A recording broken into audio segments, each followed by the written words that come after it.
Hey, what's up everybody? Bdf 44 coming at you with another video. Alright, so that last video I made ran a little too long. I should have known better. I'm gonna be late getting back to my clothes, so that sucks I guess, but at the same time I don't think there's too many people doing laundry right now.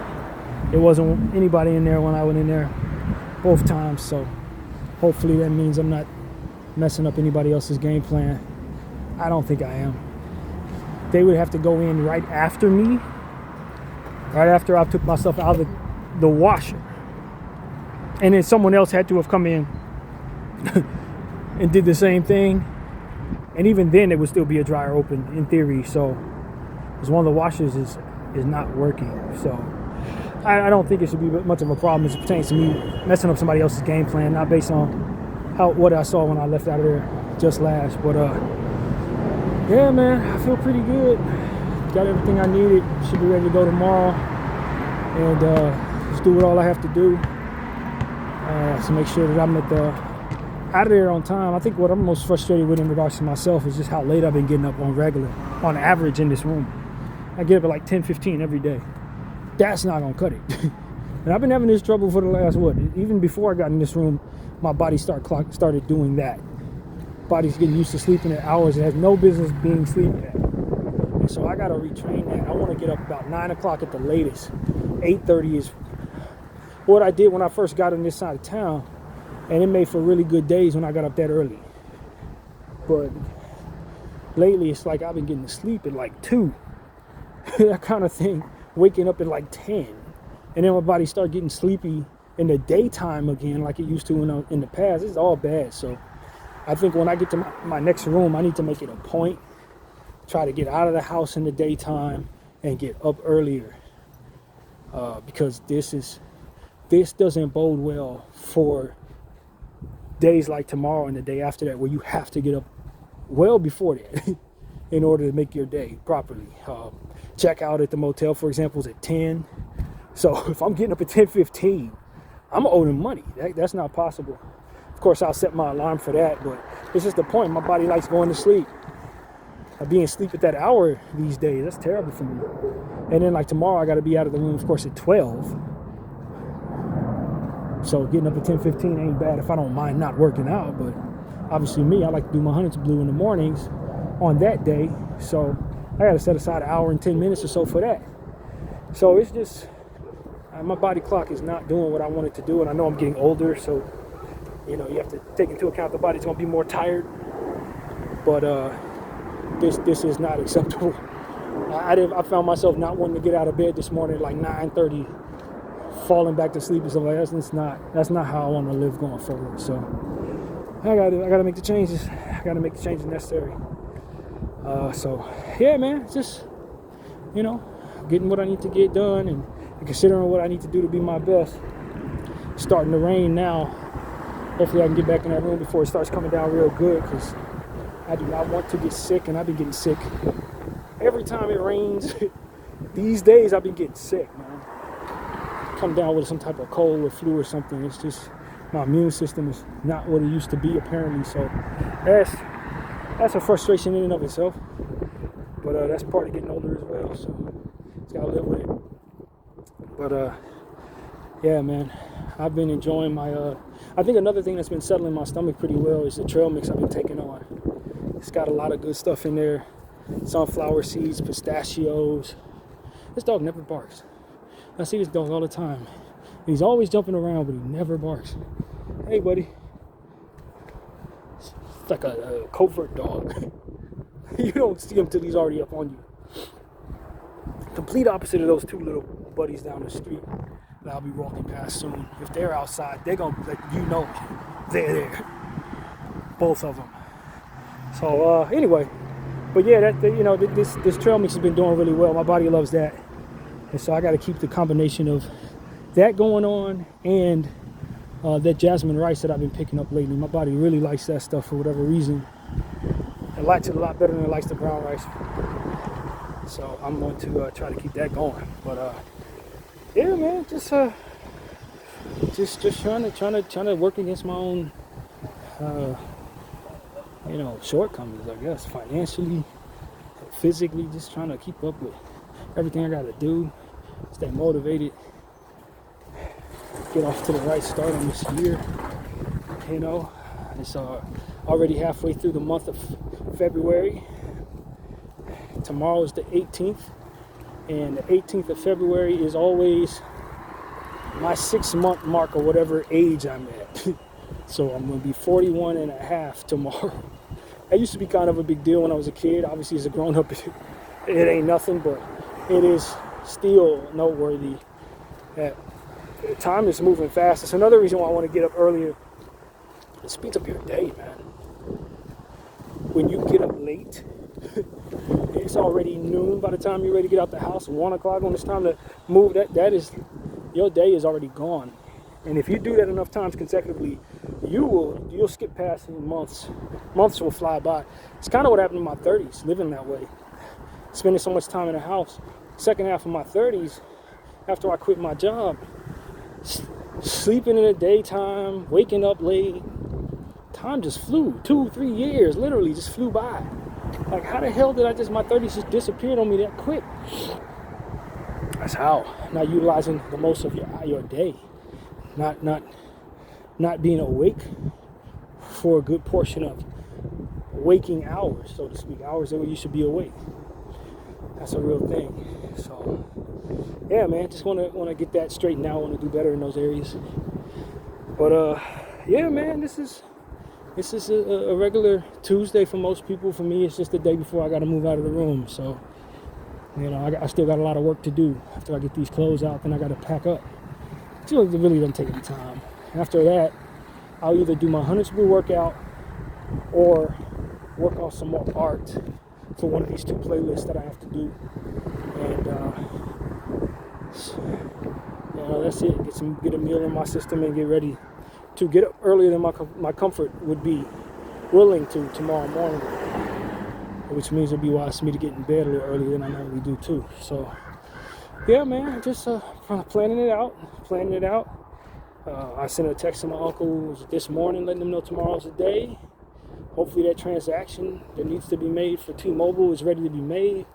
Like, as I told y'all in the last video, I had tried to have some money transferred into my account, and it didn't come. Like, it's been 3 days and it still ain't there. So that's a little frustrating. And everything's being done digitally. It shouldn't be no reason why we gotta wait business days. It should be instantaneous. And they do that on purpose. Hide behind, oh, we work on business days. This is electronic. You guys are delaying money because you're doing stuff with that money. It's not because it's a necessary thing that you do. So that's just, you know, it's crooked. The world is faced with a great deal of crooked stuff going on at the top, and it trickles down to how people operate. You know, if the people at the top are too busy trying to justify things that they have no business doing, there's a good chance that they're not going to be looking out for the interests of the common person and holding other people accountable for what it is they should be not doing. That's just my thought on that. I think our government has obviously shown us that they are basically doing the wrong things right now. The people we have in charge are just not, they're not good people. I think a good portion of America is aware of that, at the very least, considering it right now. With what we're seeing with the Epstein files, our FBI and how they handled the Charlie Kirk situation. It's a lot of stuff they're doing. You know, this Mrs. Guthrie situation is weird. By the way, I didn't even touch on that. I'm not really following that story very closely, but what I can tell you is, when the Zionist media is very comfortable covering something, chances are they've positioned it or manipulated or even done it themselves. Like, the Zionists are behind what's going on there, in my opinion.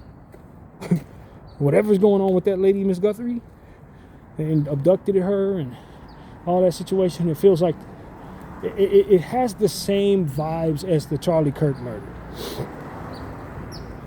The way the FBI is handling it, the way it's being covered, it just screams of conspiracy.